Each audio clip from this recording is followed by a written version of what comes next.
عين مرن مالتي سمع عين مرن دحري صفح زبالة نتجراي ناي منبركة صراحتي نمكياد صفح زخانة وتقدر مدلواتي كايد كم زلون سمعنا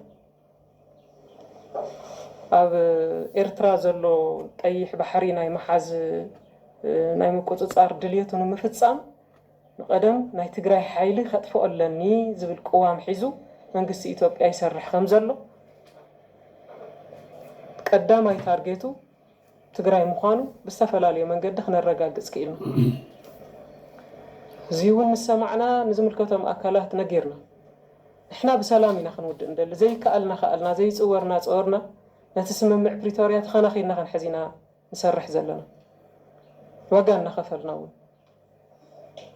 من قصة إثيوبيا جن نخينات يزدالو زلو نايز حالة فخي أخلو اندجنا تناسيحو نتي استرافون خمل حزب تجراي نخطف يسرح له زبل استفل عليه من قدي نجلس أن إحنا مالتي زيون تسمع عين برا إحنا خنفصل من نخلنا غير نفصل استفل عليه أكلات بلعل من قصة إثيوبيا سقطت إيران سلام كما يتوعلو كبرات سماعتنا منقستي إثيوبيا وي منقستي بلسقنا كينات كجمريو إلو درجة علم واجهات بل لازم در حبشة أنا بوجني كينات كجمراي كإلني دبل أمري دلني ويسنا حسابي زلني كينات انت دع تجي جميرو صراحة عدي أبابا مهلاون زي مهلاون ناي مرقاص قداي يخمسناو هنياتو اتم كهارمم تداليلهم دلو ويتم انصارو خوينهم دلو قللت حيلتات هيكونوا شني تراين شني سي حنت قبرو ويقالون قدوفهم وتفوتي فانو زبال شني نبحل زي نشني خكالا خلاي كالن منقست أديس أبابا نشني خكالا خل زي كالي شني مس فانو اندحر سقوم يدوملو فانو مستقراي اندحر سقوم يدوملوس نابي يخبل دحر أنا زقرمان زولو سقوار سلزخوم مركا قل سلزخوم مركا نزغول زي سراوي زي تحيسكاني إيرتراخت مصر زي حسابي عصوار العلم منقست هايلا ماريام زعاتقو صوار يلا منقست هايلا ماريام نبعلو أبجزيو إثيوبيا كابتن 54 حجرات أفريقيا قدام يتوتهدراوي أجر زلوا بوتهدراو أجر سراوي قدام يتيانيرا كاب أفريقيا ملو حيال سراوي كم زلوا تفلت نبرت إثيوبيا أبتسعان حادن إيرتراويانيم ني إثيوبيا قمتيلهم اتناتهم معرق أب إيرتراويان أنسيهم أبتسعان حادن إيرترا قدام يتبوتهدراو سلطان بوتهدراو صوار أجر سراويتين قدام يتزغلت كابتن 54 هاجرات دحري منقستي إيرترا بعلو كتايو سلو ويلوم نبعلو سلاد سجاي مثلا فحبيلهم إيرترا بكم زودي عدلا تزي سلازي منقست أديس أبابا ني إيرترا خطك سيترف نحو حتون تنكف قبله مايكل كم زي محروح واحد فلتي كم بولي تشاو كوين بس يحمنيرو منقستي إيرترا تدي ملصم كم بولي تشاو كوين بس يحمنيرو محو حد قللت دي مسيلك قللت يكونوا سلازي أبي كبجسي دبل أمنتي باللين أنا كوينات ناب إيرترا قصي ولعني ولا ناب تجراي وناي ولعني بركة حوحات نبحلو أبتحت منقستي إيرترا يدل حج لذي عندنا حوحات حقوقه بمنقستي إيرترا يدقف علي بالسجنا من كويني إمو وسكبل هاي محروان يوم كم زي محروق هذا حد يفلتي تمسو زلو جنرالات حرب فلتيهم لذي كوينات كل عيل كازي مناوراي تهديد بعربسي تهديد نوصل عمل بهال تهديد سفرك مقباري بتهديد مورالو أو كم زودو تقبرو شو تهاربو إذا كن كل سبب بلي حلي لومي لا أقصد بهال نقري يلا نفتح سمم معنا خمس إنا خمسة رح زلنا بزبل መንገዲ ኢና ንኸዶ ጸኒሕና ማለት እዩ ይኹን እምበር እቲ ንሰላም ድሌት ዘይብሉ ስርዓት ብልጽግና ህዝቢ ትግራይ حراي خمسة زوجة صنحت ببزح سراويت نا إثيوبيا يتصقع خمسة لنا بكبابي بعل قبو كمون لعنو سلسطانات نحوحات أقدم التفمات زخيل نهزبي مبرهي هو لو نهزبي كميجركا مستخيد صنحة نا مستوى بوليتيكا هم بعد جيتا توردا هم بعد بلصقنا زعموسول ببزحي أبن تግራይ بجنزب يكون بسلياوي محور زعصب سراويت بلصقنا لعل 400 شح سراويت عدالي خمزلو مزح سب زاربالو ازيوم تقلال لايم 400 شح سراويت عدالي له از 400 شح قاليو بوليس اوروميا زنبره قاليو نايشني جان مارودو قال ملو فولي بعلم اورومو زدالو ناي اورومو سلطان نمحز አንጻር ዝኾነ ይኹን መንግስቲ ንናጽነት ኦሮሞ ኢሎም ብስውር ተንቀሳቐሲ እንደበሎ ብዓለም ዘዳልዎን ዝምህርዎን ዝነበሩ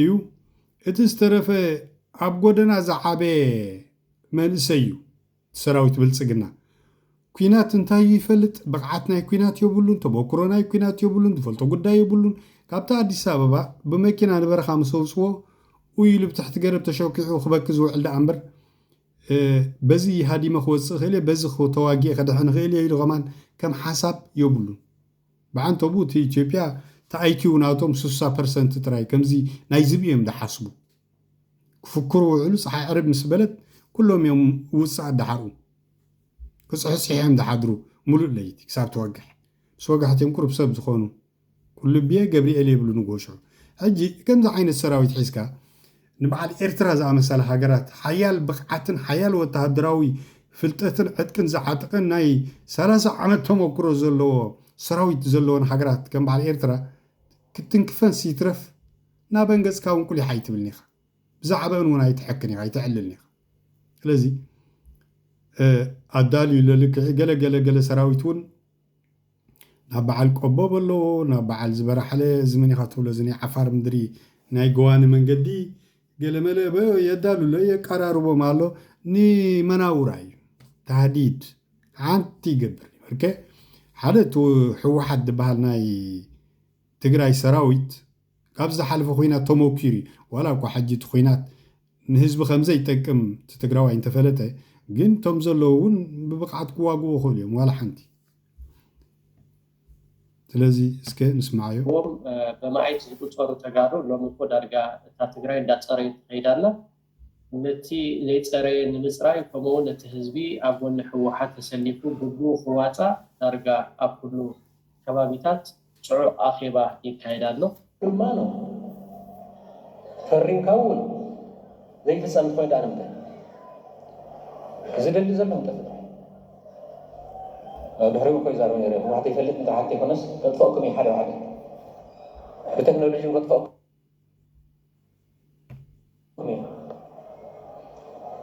كم قدم يكون نقول لازم دغاغيمو يتزاريبو دغاغيمو ساعه هو حقيو دغاغيمو تزاريبيو خطفاكم كوينات كم قدم يكونن يلو اسكي ازي انت يدبل دلو خصنا نسمعكم زي ابزي على حدا من يزبال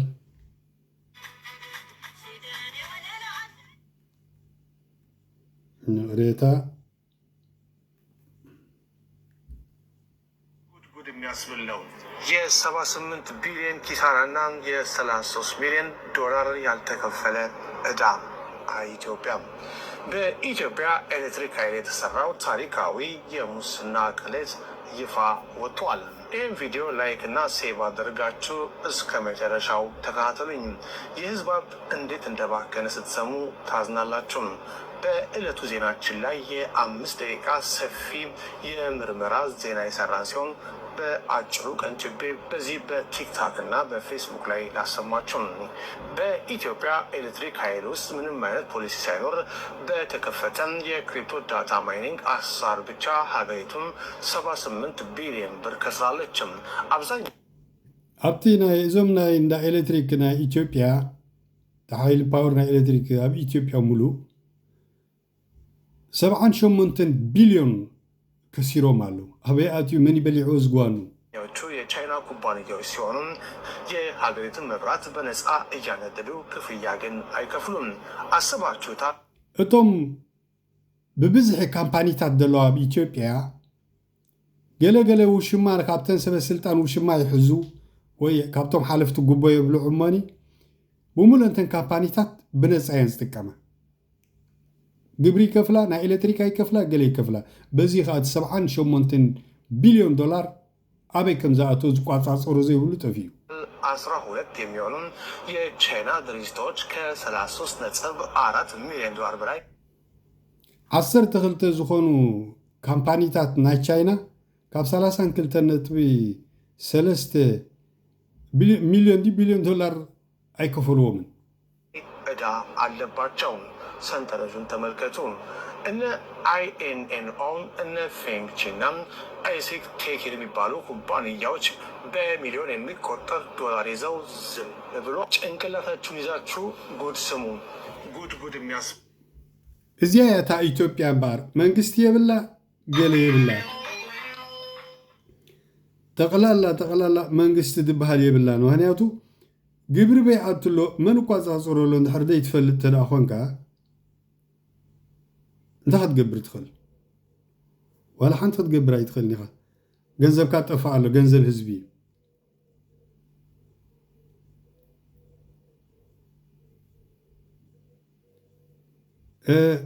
كالي ازيسك خسمعكم انت يدول دولزي بعلو زي هينوك على مايو زبال سبي كسمعكم ينعو انت كم زبل ناتهم قد حزوي دمز كل جزي زود زي ኢትዮጵያ ተወችም። የዶናልድ ትራምፕ አዲሱ ፖሊሲ መረጃው አሳሳቢ ነው።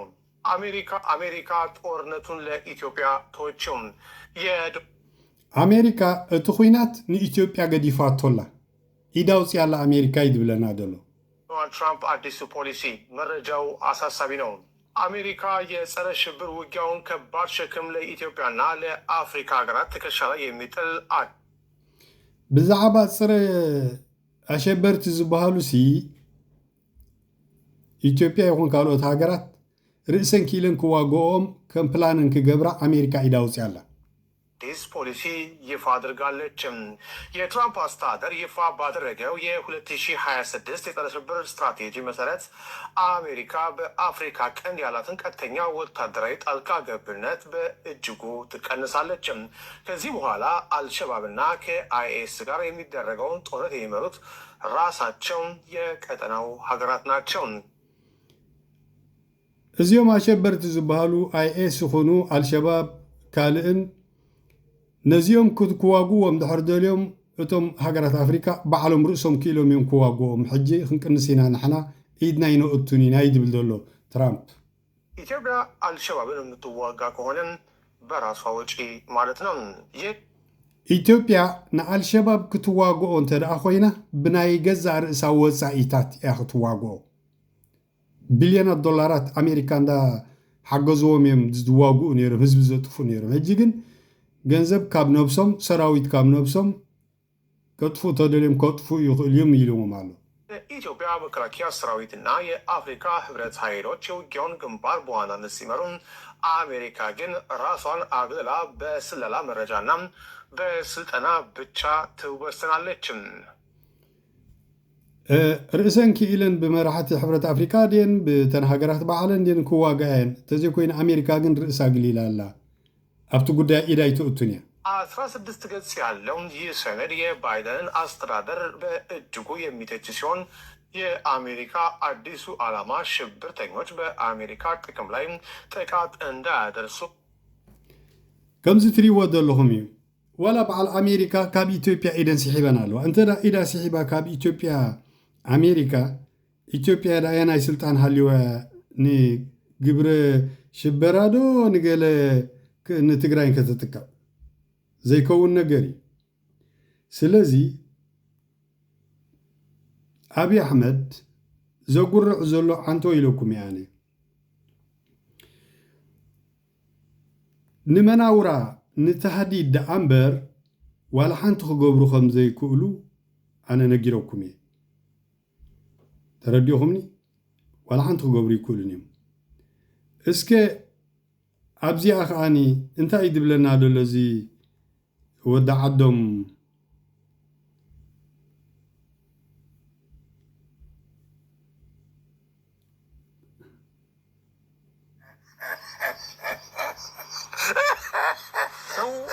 እኛ ጋር ወታደር ማሰልጠን ይፈልጋል፣ ኦፊሰር ማሰልጠን ይፈልጋል። ብርሃኑ ጅል እንደ ኢትዮጵያ አይነት ሰራዊት አሁን ዓለም ላይ አለ ብያለሁ። ምክንያቱም ከም ሰራዊት ኢትዮጵያ አሙሉ ዓለም አሎ ኢለ አያምንኔ ይድብለና ደሎ እዚኦም እዮም ካቶም ተማሪኾም ደለው በቀላል መከላከያ ሰራዊት ናቸው በዓለም ላይ በጣም ተፈላጊ ሰው እኛ ጋር ወታደር ማሰልጠን ይፈልጋል። ሰባት ምሳና ወታደራዊ ከሰልጡን ይደልዮም አባና ይድብል ደሎ አሰልጢኖሞም 3 ወርሒ ድም 6 ወርሒ የሰልጥንዎም መባዓል 5 ወርሒ ኣብቲ በረኻ ምስ ወብፅዎም ተታሒዞም ከዓ ንዓዶም ይምለሱ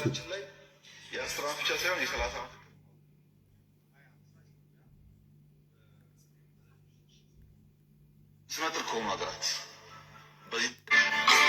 በነገራችን ላይ የ10 ዓመት ብቻ ሳይሆን የ30 ዓመት እቅድም አወጥተናል።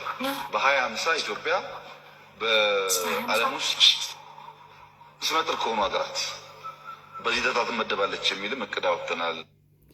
መደብ አውፂና ኣለና ናይ ሕጂ ዘይኮነስ ናይ 2030 መደብ አውፂና ኣለና ናይ 2016 ግደፎ ናይ 2030 ምስተን ዝማዕበላ ሃገራት ክትስጋዕ ምዃና ፕላን ሒዝና ኣለና። ሁለት ሀያላን ሀገራት ይኖራሉ፣ ከሁለቱ አንዱ ኢትዮጵያ ትሆናለች የሚል እቅድም ተወጥቷል። 10 ከተግባባን በኋላ 30ውን ካብ ዓለም ክልተ ሓያላት ሃገራት ክህልው ኣለዉ ተኻላኢት ኢትዮጵያ ይብለናል እንወያያለን። ዛሬ በጎረቤት ሀገር በተፈጠረው ችግር በጣም ብዙ የውጭ ሰዎች በንጽጽር ኢትዮጵያ ሰላማዊና የተሻለ ኑሮ ያለባት ሀገር ስለሆነ ኢትዮጵያ እንምጣው ጥያቄ ያቀርባሉ። ዛሬ የኢትዮጵያ መከላከያ ሰራዊት በዓለም ላይ በጣም ተፈላጊ ሆኗል። የኢትዮጵያ ሰራዊት ናይ ኢትዮጵያ ሰራዊት በዓለም ደረጃ ዝተደላየ እዩ ኮይኑ ዝብሎ ዘሎ ከምዚ ትሪእዎ ዲኹም ሰነ የሰሉሱ ዕለሙ ሓሙስን ዓርብን ከዓ ይማረኹ እዚኦም ዝተደላየ ኮይኖም ብዓለም ይድብለና ኣሎ። ክቡራት ሰማዕትና ብዙሕ ኢኻ ትርኢ ኣብዚ በቃ ትስንብድ ኢኻ ተግባራቶም ዝኾነ ኣነ ብጣዕሚ ደሰንብደኒ ግን እንታይ ክንብል እስከ እታ ኢትዮጵያ እንታይ እያ ትመስል ናይ ኢትዮጵያ ዋላ እቲ እምነቶም ሲ ክትሰምዕዎ ምደለኹ ኣነስ የሬታ ግበሩለይ ግን ብካልእ ፖለቲካዊ መንፅር ከይትርእይዎ እምበር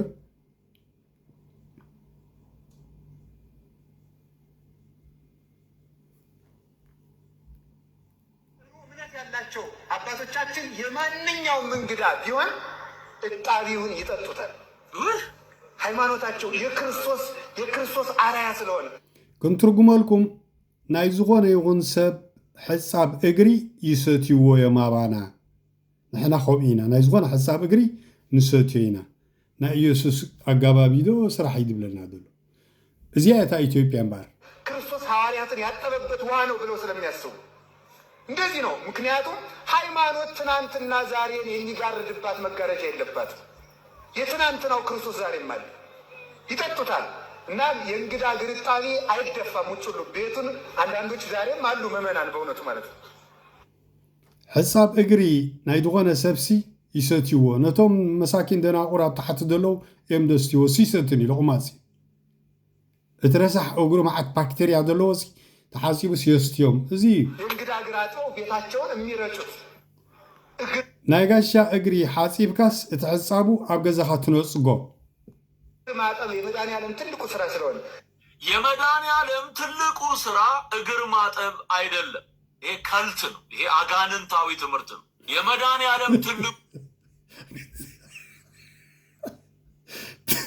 ናይ ኣጋንንቲ ስራሕ እዩ ዝብለና ድሎ ዝብል እሰይ ሓቂ እዩ እግሪ ሰብ ሓፂብካ ትሰቲ ተዋጋ ናይ ኣጋንንቲ ስራሕ እዩ ዝጂ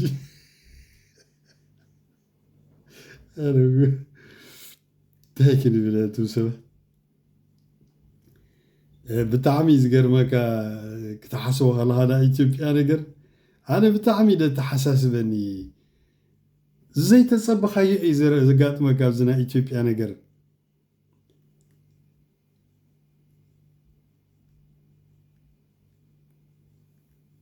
የተረገመው ቀይ ባህርና መንግስቶቻችን ሀገራችን ቴዎድሮስ እንኳን ቀይ ባህርን አይደለም ከኦቶማን ቱርክ እስራኤልን ማስለቀቅ እስራኤል ድረስ ሄዶ የማስለቀቅ እቅድ ያለው ነው።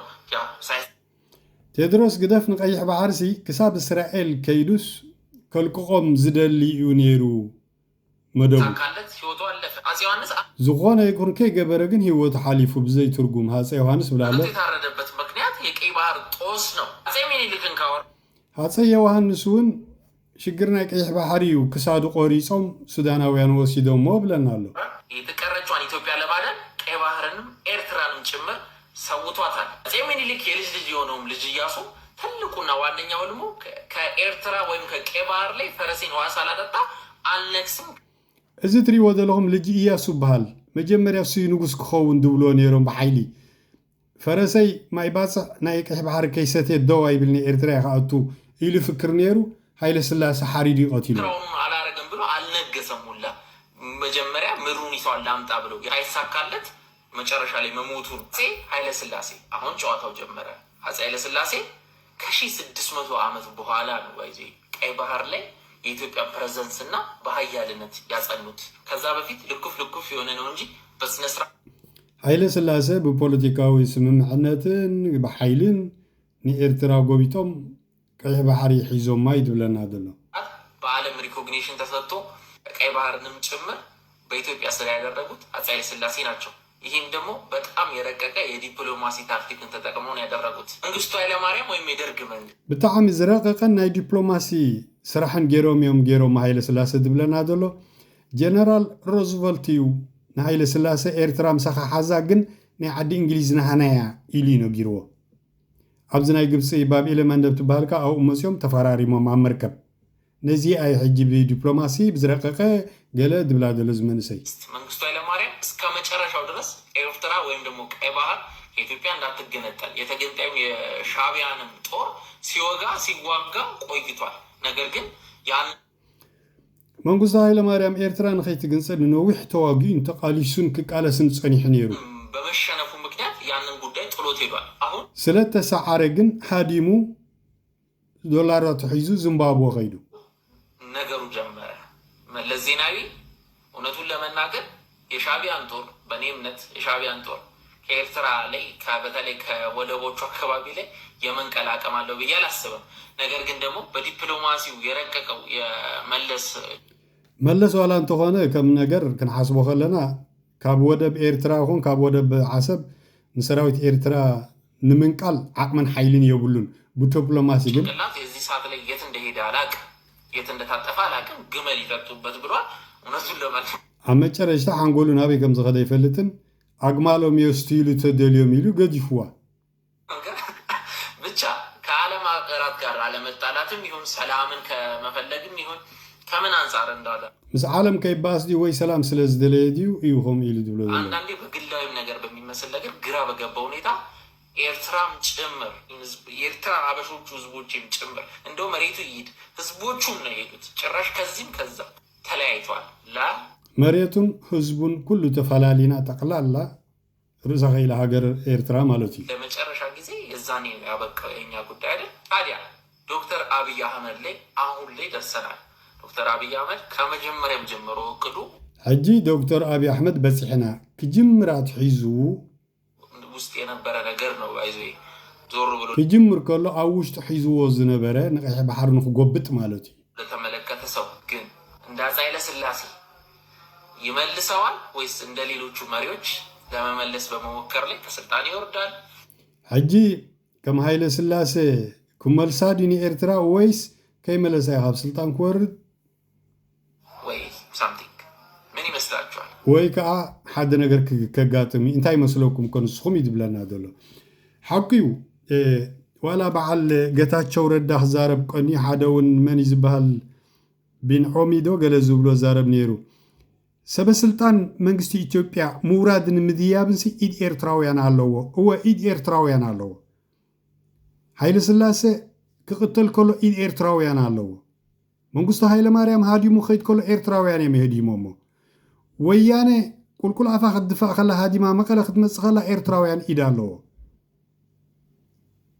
كل إيرتراو إيدالو أبي أحمد بويانه كتطفو خلا ويانه إيرتراويان إيدالوم أدي حين ويانه تفيا نأب كوفا بلاتو بسلطان وسخ أنصار عاتي قول حجون إيرتراويان إيدالوم سلمتاي ني إيرترا خطفو وقترايم لحسبو أبيلهم تطويم بتجيرم ني إيرتران مدفع علامة يوم إثيوبياويان سلازي إيرترا دو كتب الجدني يتحدث سجم أب إيرترا دولجن منجستي إيرترا هزبو خطرنف بزي مخالو إزي تعب جيجا أبز بي إيرترا دفسم وي أم منجستي إيرترا زول جيجا إزي هزبو حز أي كعلن منجستي إيرترا هزبها تاني حسكها وعيل حدير خدك مخان كامن زيت نحنا زقوت عنا مري إثيوبياويان أي شعورنا من إيرترا نفسهم بزخونة إن لو ما حالت زنبرة نمدا بزي مثل سنيلكم سماحون وتعمل مزجنوكم أبزلكم عدمت أنا هابكم لايك سبسكرايب حق زنا وبرات عواد وسناي معلتي